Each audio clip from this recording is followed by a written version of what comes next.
Hello and welcome to Read Along with H. Today we will be reading Franklin's Bad Day by Paulette Bourgeois and illustrated by Brenda Clark. Franklin loved to play outside in winter.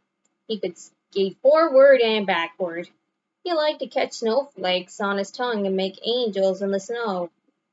But today was different. Franklin was having a bad day. I wonder what happened. It started in the morning. Franklin was grumpy when he woke up. "That's a crunchy face," teased his father. "Yes, it is," said Franklin. He crossed his arms and frowned. "Would you like a nice breakfast?" asked his mother. "No," said Franklin. "He's pretty salty." His mother made breakfast anyway.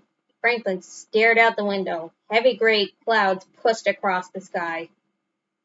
"It's even a bad day outside," mumbled Franklin. He picked out his food.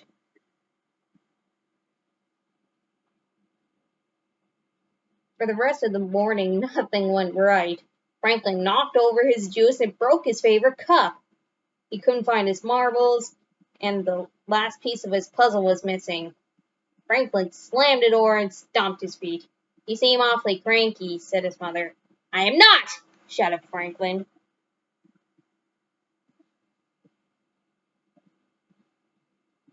Just then, Bear knocked on the door. Franklin peeked out. "Do you want to make a snowman or ride on my sled?" asked Bear. Franklin sighed. "I don't want to do anything."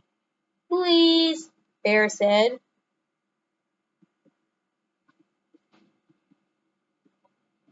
"Fresh air will do you good," said his parents. "Out you go with Bear." They handed Franklin his hat and mittens. Franklin pouted as he bundled up and went outside.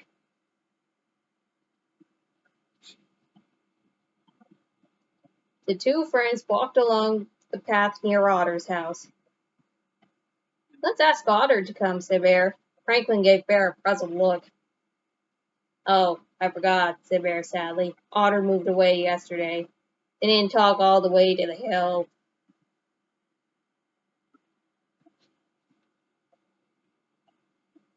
Franklin kneeled at the front of the sled and Bear sat behind him.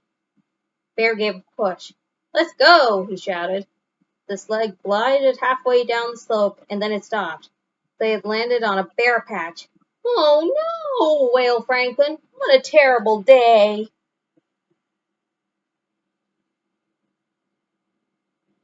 The hill was no fun, so Beaver suggested they go to the pond. When they arrived, the pond was roped off. "No skating today," warned Mr. Mole. "The ice is too thin." Franklin lost his temper. "This is the worstest day ever." "There's no such a word as worstest," said Beaver. "There is for me," said Franklin. "I'm leaving."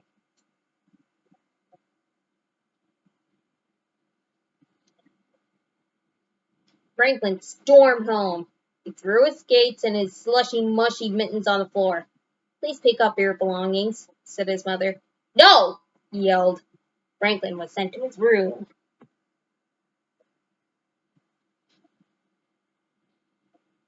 Franklin was so furious that he kicked his castle.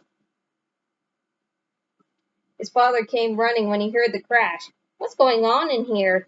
Franklin lay on the floor and cried. "Don't worry," said his father. "You can build the castle again." "But I made the castle without her. She's not here anymore," sobbed Franklin. "Oh, now I understand," said Franklin's father.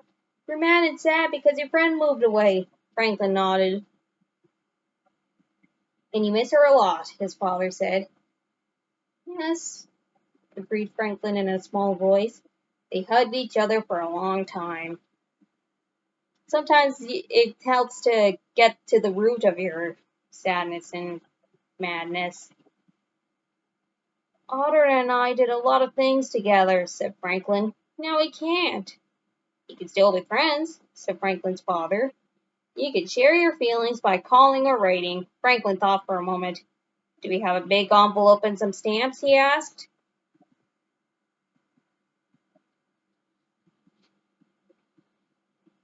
Franklin spent the rest of the day making a scrapbook for Otter. He filled it with pictures and drawings of the two friends together. Near the back, Franklin put a dozen envelopes. He printed his address on each one. On the last page, he wrote, "Please write to me, then we can stay friends forever."